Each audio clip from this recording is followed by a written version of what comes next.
Good morning, everyone. It's a pleasure to be here with you all today, and I'd like to start by thanking you for taking the time to be with us, and to thank AWS and all speakers and partners for organizing today's event.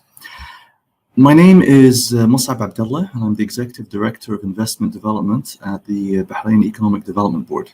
Essentially, what we do is we promote and facilitate inward investment into the Kingdom of Bahrain. And as part of that, we work on economic strategies and analyses, and we make sure that we provide the right tools and environment for such investment to take hold. And as you can well imagine, gaming is a key part of our national strategy. Before we jump in, please do feel free to put any comments. I'll try and address some at the end of the presentation, and if not, perfectly happy to jump on any offline discussions with if people are so interested. So onto gaming. As you're all aware, gaming is going through some unprecedented growth, and it's drawing the attention of people across all regions and sectors. So I thought for today's discussion, it might be interesting to look at some figures to put some context then. What does this mean exactly? So today I'll be discussing, as I said, some global figures about gaming before putting it into a regional context. And then we'll take a look at the impact of the COVID-19 pandemic on gaming, and close out with some thoughts on what this means going forward in both a general context and a Bahraini context. So let's start with some big numbers, shall we? As of 2020, the global gaming market stands at approximately $159 billion. To put that into perspective, the airline industry pre-COVID was approximately $872 billion, and during COVID, it was only about $372 billion. Whereas most economic sectors forecast about 3 to 5% growth, the gaming sector is expected to have a compound annual growth rate of approximately 10%. This is a sector that's growing rapidly, and it's only going to go up. Now, just taking a quick look at the figures, I mean, essentially the global market, about half of it is in Asia Pacific, and a quarter of it is in North America, with the remaining quarter split between Europe, the Middle East and Africa, and Latin America. So let's take a look at who's generating those figures. I mean, at the end of the day, behind the market are gamers.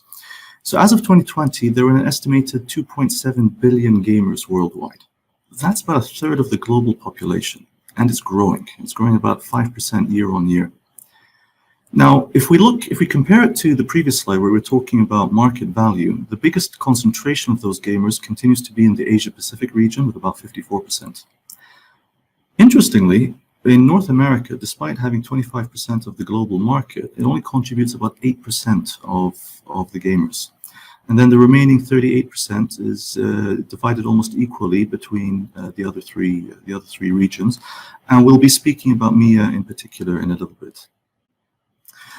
So these are the gamers, and that's the market. What are they playing on? So if you look at the right, essentially everyone hail the new king of gaming, the mighty mobile phone, which commands about 40% of the total market, and it's growing. It's got the highest growth rate, and it beats out the global average of 10% by growing about 15% year on year.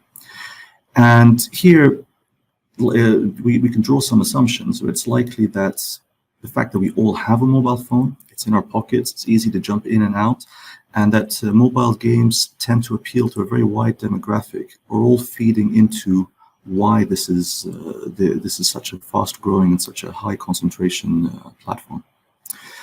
Interestingly, tablets don't do as well. So tablets only got about 10%, and it's growing at a very slow rate of 3%. And again, this is likely to be because of the sheer ubiquitousness and portability of mobile phones.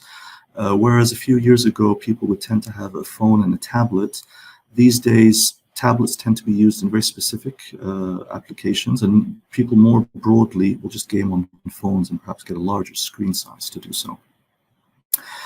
Consoles and PC are doing quite well. They've got respectable market share and growth rate.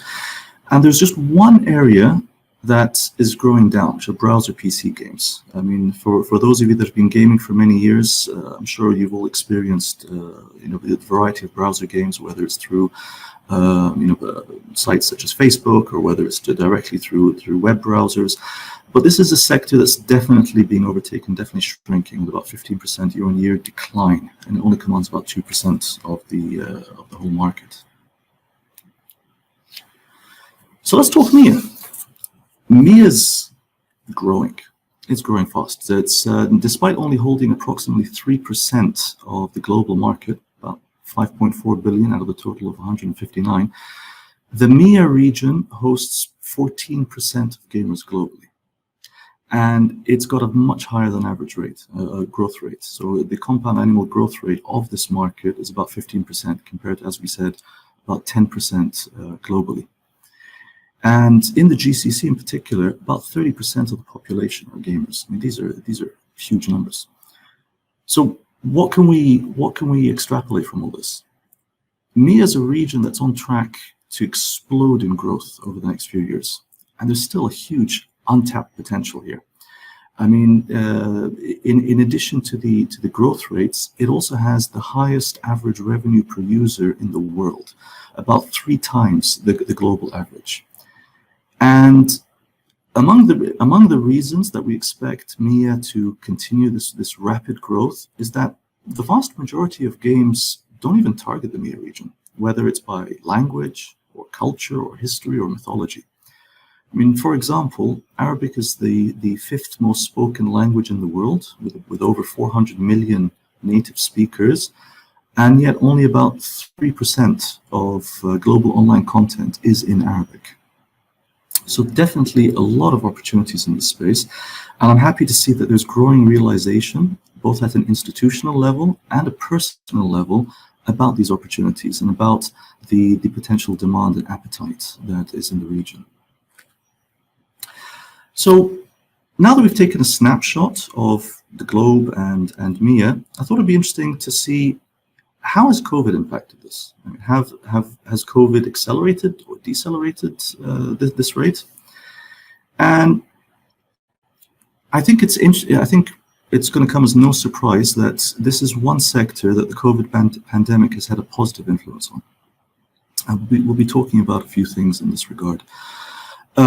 First of all, let's talk a bit about time spent gaming, number of hours spent gaming. I mean, globally, there's been an increase of about 40% in the number of hours spent gaming, and Europe and Middle East is roughly on par with that at about 34%. North America, interestingly, didn't grow as much. It was only about 15%, but there is definitely much bigger growth rates that we're seeing in Latin America and the Asia Pacific, around 50 and 40% respectively. So with people playing games, obviously they need to get them. And so as you can well imagine, there was a huge growth in sales during the same period.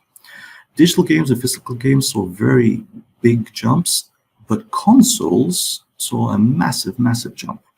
We're talking about 155% growth in that space. Now, we can make certain assumptions about why. I mean, you would imagine that digital games might have driven this, but given that most of us went through lockdowns with our families at certain points during the last year and a half, consoles, I think, do have a certain family-wide appeal. They're easily accessible. They have a variety of titles that appeal to all ages and backgrounds, whether gamers or non-gamers. So that likely contributed to the growth of that particular medium. Continuing the figures, just thought it'd be interesting to touch upon how people were gaming during this period. So interestingly, about 60% of people were playing different game types. And coincidentally, also 60% of gamers were playing more multiplayer.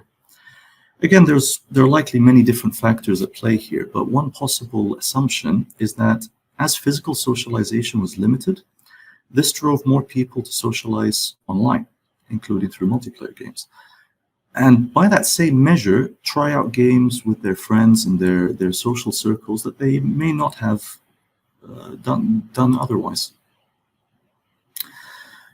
But it wasn't just gaming that saw a boost during this period. I mean, gaming implies that you're actually playing the game. But also, people were looking to various other forms of digital entertainment, including watching games. So I'm sure everyone here is familiar with Twitch.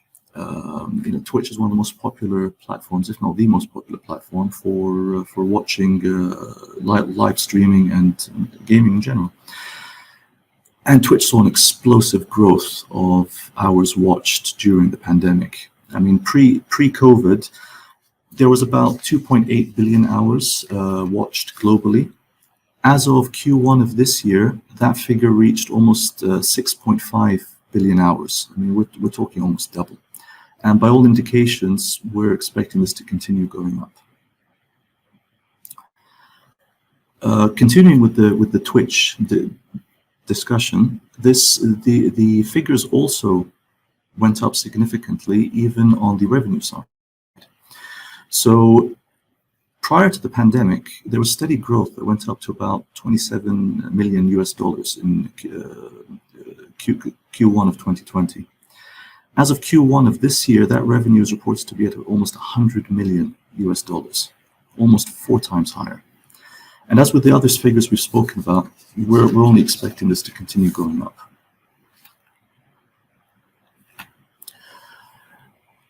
So we've spoken about a variety of figures, at the global level, the MENA level, types of gaming, streaming, various things. But why is this relevant? It's relevant because there's been a fundamental shift in gaming that has been pushed heavily by the pandemic, although it was going up even pre-COVID. So several years ago, gaming used to be viewed as entertainment for its own sake, with almost no relevance, or at least no perceived relevance, to professional applications. However, that's a very narrow view. I mean, we cannot underestimate, and we should not underestimate, the skills that gamers pick up, which will differ depending on the type of game. Reflexes, decision-making, teamwork, leadership, even cost-benefit analysis. I mean, whenever you're playing a game, usually you have limited resources at your disposal, and you have to choose how best to deploy them. These are skills that are very translatable to other sectors if we just stop thinking of gaming as being entertainment for its own sake and as being divorced from or unrelated to other skill sets. So there's many different examples of how this can be applied. One of my personal favorites is gamification of education. We as human beings learn as we play. I mean, we start out that way as children. Children learn the world around them through play. But somewhere along the way, we stop equating play with education and learning, and we start equating it with a lack of focus or a lack of productivity. And that doesn't need to be the case. I mean, there are numerous studies that indicate that even as adults, we learn best when we're having fun or in the context of a game, which, to use another word, is a challenge. It's a puzzle that we try to overcome. And as I was saying, this has definitely been pushed by COVID as well. Gaming stereotypically used to be seen as the purview of very specific demographics. I mean, often people would see it as, focused on young boys. However, that's not the case. And again, this did start before COVID, but COVID's really pushed it into the mainstream and into the popular eye. So gaming today, we see all sorts, whether it's by gender or by region or by age or by background.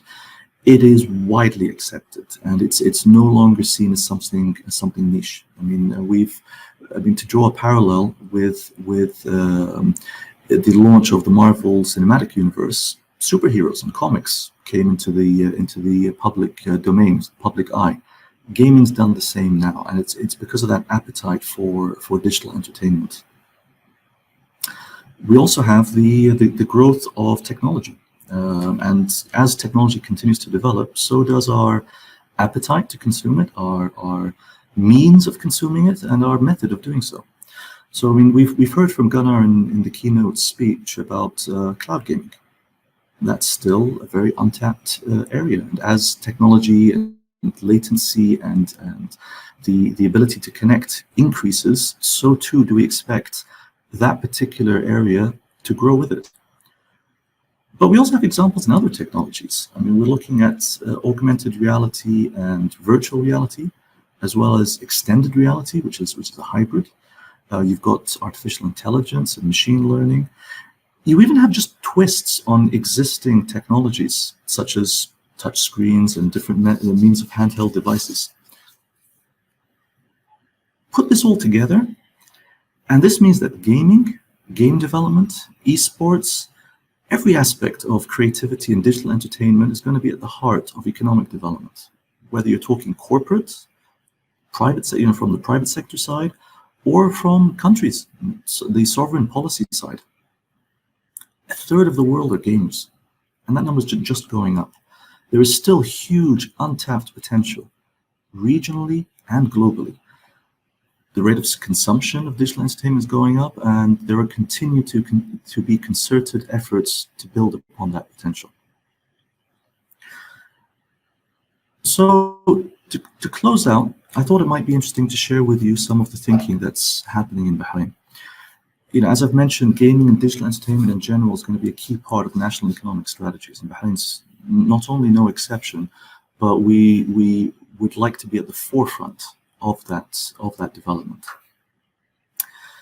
So gaming, one of the areas that I look into at the EDB is technology and innovation, and gaming has been and continues to be a key focus area for that. I'm still really enthused by the fact that whenever I talk to senior government officials in various areas, I don't have to sell them on gaming. They're already sold on it. They're already sold in digital entertainment. They know that this is a huge development area, and that it is actually a gateway to other professions.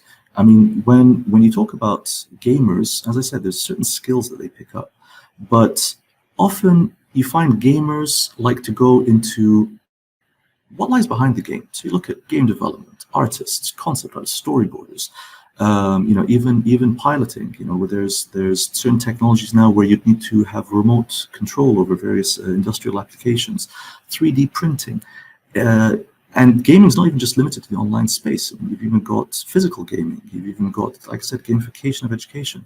Potentials are limitless.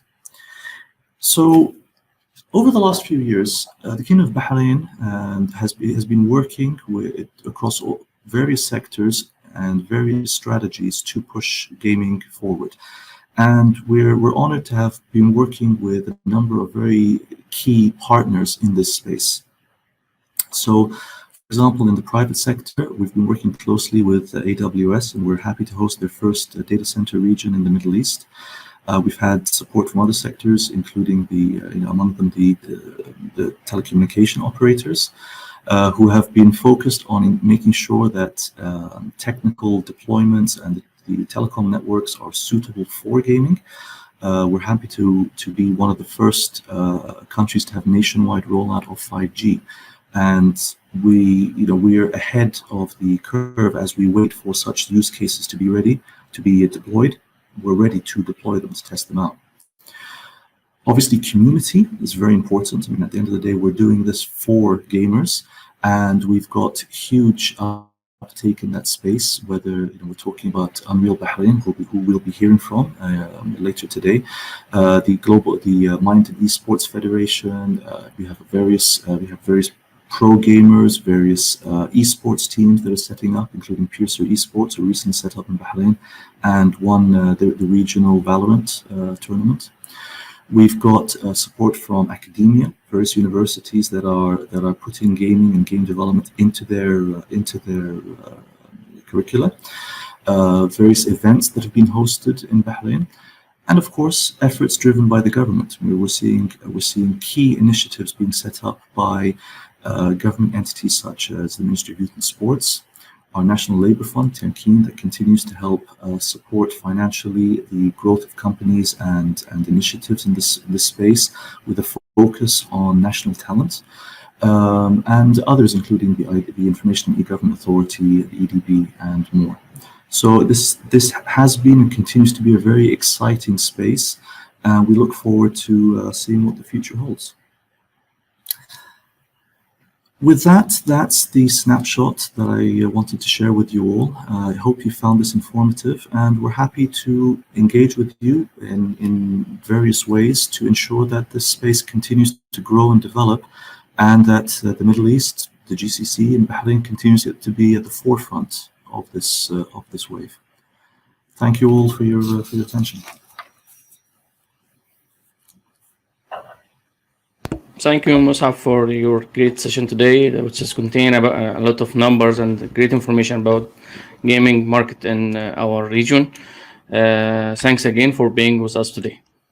Thank you so much for having me. I hope everyone enjoys the rest of the day. All the best. Musab, we have one question from Mr. Zafar.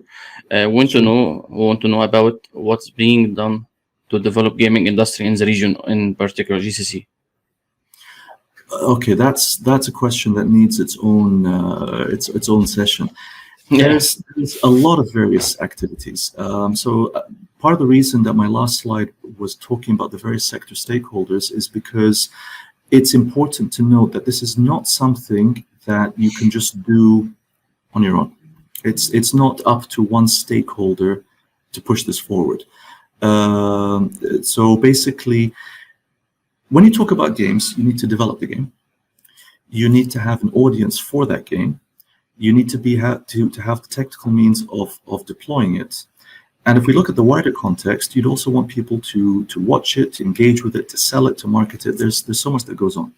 So regionally, what we're seeing is all of these initiatives are being tackled. So for example, there's a push for more accelerators and more funding for game development studios, and there's various ways to tap into that.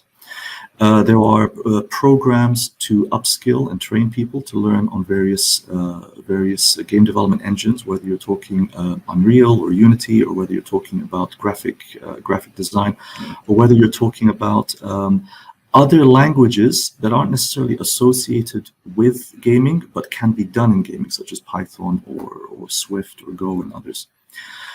You've got entities that are focused on the esports side of it. So there's a lot of push to have professional esports teams set up, as well as enhance viewership. Again, I was talking about Twitch for a reason. It's one of the best channels today, and there are others coming up.